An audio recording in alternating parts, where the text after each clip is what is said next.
Lesana mandala bradani askala braskana marabashi andana marabashi ala brashana mande esala brandani askala bradana maskeli adarandus resala bandara bradana masele brondani haske resala braskani andana mandala brasata. Thank you Lord Jesus, thank you Lord Jesus.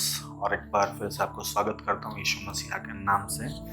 और इस नया दिन में कुछ नए चीज़ों को लेके मैं आया हूँ। और मैं समझता हूँ आप लोग जानते ही हो कि क्या किस बारे में आज हम लोग बात करने वाले, क्या टॉपिक होने वाला है आज का।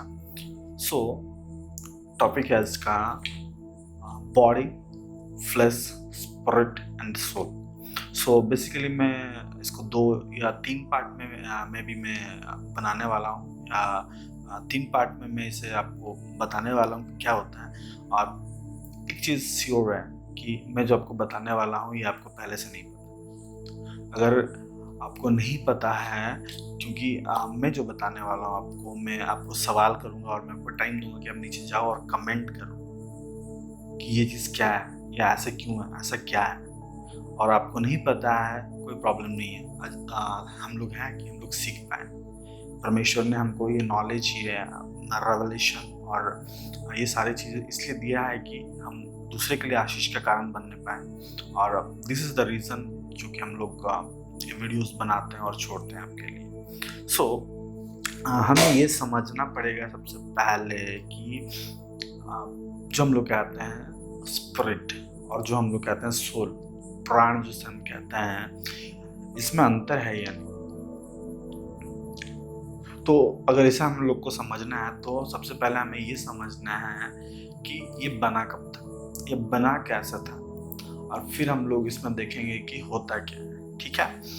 बहुत लोग सोचते हैं कि ये सोल, ये स्पिरिट, ये प्राण और आत्मा ये सेम चीज़ होते हैं, एक ही चीज़ होता है। तो हम लोग जानेंगे या एक है या नहीं है। ओके, सो नाउ अगर हम लोग पढ़ते हैं मत्ती रचित सुसमाचार, उसका 2 अध्याय और 7वें वचन से कहता है, then Lord God formed the body,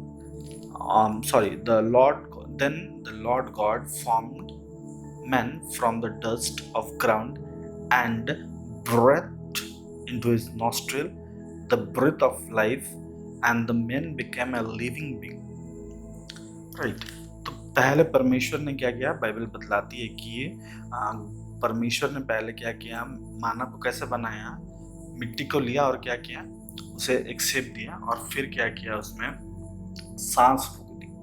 वो क्या है, जीवन का सांस, ब्रेथ ऑफ लाइफ कहता है। Now the most interesting thing जो हमें समझना है इसमें, परमेश्वर ने क्या किया, सांस फूका हमारे अंदर। ठीक है। परमेश्वर जो फूका वो ब्रेथ क्या है, उसे हम लोग कहते हैं स्पिरिट, उसे हम लोग कहते हैं आत्मा। परमेश्वर ने अपना आत्मा को फूका। राइट।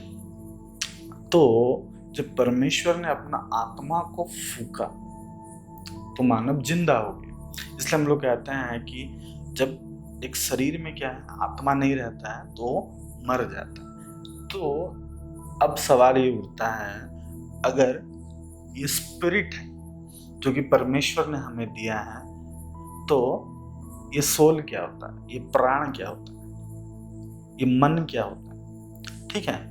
तो परमेश्वर ने हमें अपना आत्मा दिया।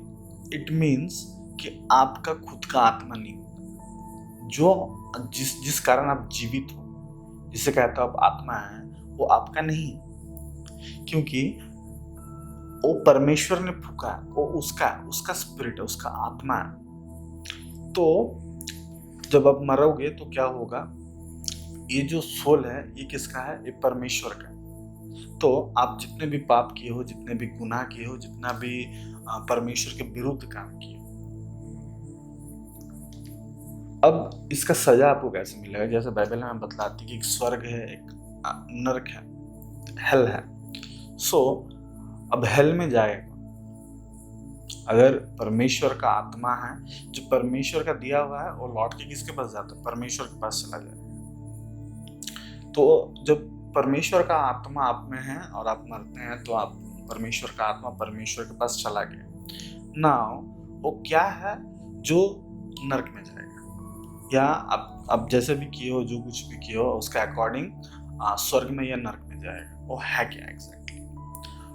तो ये डिफरेंस आ जाता है अभी कि हमारा कुछ एक अलग आइडेंटिटी है जिसके अनुसार हमें जज किया जाएगा, जिसके अनुसार हम जैसे किए हैं, हम जैसे बोए हैं वैसे हम लोग काटेंगे, राइट?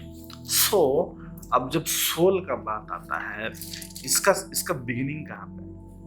बाइबल हमें कहीं नहीं बतलाता कि एक सोल का अलग से बनाया गया या परमेश्वर ने कुछ किया या कुछ हुआ।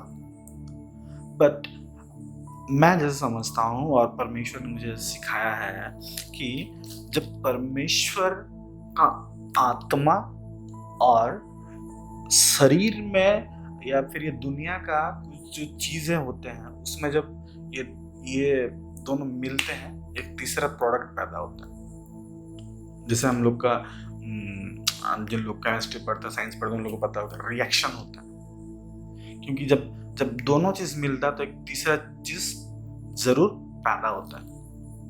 अगर आप मान के चलो, अगर आप मिल्क में नींबू मिलाते हो तो क्या होता है? वो एक तीसरा प्रोडक्ट बन जाता है, वो एक चीज नहीं होता है। और यहाँ पर भी सिमिलरली सेम चीज हुआ है, जब परमेश्वर का कुछ था और इस दुनिया का कुछ था, जब ये दोनों मिलते हैं तो एक तीसरा प्रोडक्ट मिलता है, उसे हम लोग कहते हैं soul. For your better understanding मैं ये आपको समझाना चाहूंगा बहुत अच्छे से कि आप पाप करते हो लेकिन आत्मा किसका है? परमेश्वर का। अगर परमेश्वर का आत्मा आप में है तो आप पाप कर कैसे सकते हो? आप झूठ कैसे बोल सकते हो? आप चोरी कैसे कर सकते हो? राइट। सो मैंने ऐसे बताया आपको, कुछ तीसरा चीज हुआ जिसे हम लोग क्या कहते हैं? सोल। इसलिए दाऊद क्या कहता है? ए मेरा O my soul bless the Lord O my soul, परमेश्वर का धन्यवाद कर, परमेश्वर का महिमा कर, मेरा सोल कहता है, मेरा आत्मा, मैं स्पिरिट नहीं कहता, ओ माय सोल कहता है। तो सोल को बहुत लोग उसका जब हिंदी में हम लोग देखते हैं उसको मन कहते हैं। तो जब परमेश्वर का स्पिरिट, परमेश्वर का आत्मा और एक शरीर, एक मिट्टी का शरीर का जब कॉम्बिनेशन आता है तो एक तीसरा प्रोडक्ट मिल के आता है, उसे हम लोग कहते हैं मन, राइट? सो बहुत लोग ये भी सोचते हैं मन जो होता है वो क्या होता है, कि हम लोग का ब्रेन का एक पार्ट, हम लोग का मस्तिष्क का एक पार्ट है, क्या कहता है। बट हमें ये समझने का जरूरत है अब कि वैसा कुछ है नहीं, हम लोग का ब्रेन का फंक्शन नहीं है, ये एक अलग एंटिटी है, ऑल टुगेदर एक अलग एंटिटी है जिसे हमें समझना पड़ेगा कि ये एक अलग ही चीज है। जो परमेश्वर का आत्मा और मानव का शरीर मिलके जो बना है, ये सेम चीजें नहीं है, ये बहुत अलग चीज है। सो अब हमें ये समझना है कि इसे हम लोग हैंडल कैसे करें, इसमें हम लोग कैसे और बेहतर तरीके से सीखें। अगर सोल के बारे में अगर हम लोग देखने जाएं और सीखने जाएं तो पहला कोरिन्थियंस उसका 15 का 44 में कहता है, 44 में कहता है, it is sown a natural body, it is raised a spiritual body. If there is a natural body there is also a spiritual body. अगर आत्मा का शरीर होता है कि आत्मा है, बट जब यहाँ क्या कहता है कोरिन्थियंस में, ऐसा कहता है कि जब एक साधारण नेचुरल बॉडी में बोया गया तो क्या हुआ, वहां से एक स्पिरिचुअल बॉडी पैदा हुआ। तो नेचुरल बॉडी में जो बोया गया वो क्या बोया गया था? जैसे कि हम लोग ने पढ़ा उत्पत्ति का 2 का 7 में क्या कहता है, परमेश्वर ने अपना सांस को कहाँ बोया? मानव के शरीर में, जिससे आदम बना, मानव बना। और कहता है फिर अगर बोया गया तो एक आत्मिक शरीर उसमें से रेज होता है। तो जो आत्मिक शरीर रेज होता है वो क्या होता है? सोल होता है। दैट मीन्स कि जब आप क्या करते हो, कुछ भी करते हो, ठीक है, आप कुछ भी करते हो, जो आत्मा का शरीर है वो करता है, बल्कि आत्मा नहीं करता है। क्योंकि आत्मा, परमेश्वर का आत्मा कुछ कर ही नहीं सकता। बट जब आत्मा का एक शरीर रहता है, जब जब आत्मा का एक शरीर है, तो वो शरीर जो चाहे वो कर सकता है। उसको जैसे ट्रेन करेंगे वैसे ट्रेंड हो जाएगा। फॉर एग्जाम्पल, बहुत लोग जिम करते हैं, बहुत लोग स्पोर्ट्स करते हैं, बहुत लोग मीडियम साइज के रहते हैं, बहुत लोग बहुत हैवी रहते हैं। ऐसे में मीडियम साइज का, बहुत लोग का पेट निकला हुआ है, बहुत लोग का पेट घुसा हुआ है। वो क्यों है? बिकॉज उसको ट्रेंड किया गया वैसे। उसको, जिन लोग मोटे हैं उन लोग ज्यादा खाते हैं, तो एक आत्मिक आत्मा नहीं खा सकता है। आत्मा सिर्फ वचन खाता है, परमेश्वर का वचन खाता है। आत्मा सिर्फ वचन क्यों खाता है? क्योंकि वो परमेश्वर का लिखा हुआ है, क्योंकि वो परमेश्वर का आत्मा है।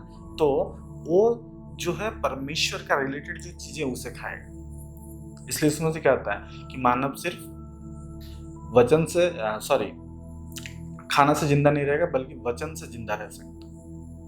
वो जब इस स्टेटमेंट को बता रहे हैं, ये उस शारीरिक रीति में नहीं बता रहे हैं, वो एज ए स्पिरिचुअल बॉडी उसको बात कर रहे हैं। तो एक जो सोल होता है, वो हमारा जो मन होता है, उसे हम लोग कैसे ट्रेन करते हैं, उसमें क्या है और क्या नहीं और कैसा है, ये सारे चीजों के अनुसार जब हम लोग गुजर जाते हैं या इस दुनिया को छोड़ के जाते हैं, और उस जजमेंट का टाइम में उसका टेस्ट होता है, उसे हम लोग क्या कहते हैं? सोल कहते हैं। सो आज के लिए इतना ही, बट नेक्स्ट मैं लेके आ रहा हूँ इसका पार्ट 2, जिसमें मैं आपको बताने वाला हूँ बॉडी और फ्लेश क्या होता है। और मुझे कमेंट में बताइए कि आप क्या सोचते हो, बॉडी क्या होता है और फ्लेश क्या होता है। आई बेट यू 100% आपको नहीं पता है कि बॉडी और फ्लेश दोनों अलग चीज होता है। आई गारंटी यू आपको नहीं पता है। Stay tuned. God bless you. Signing off.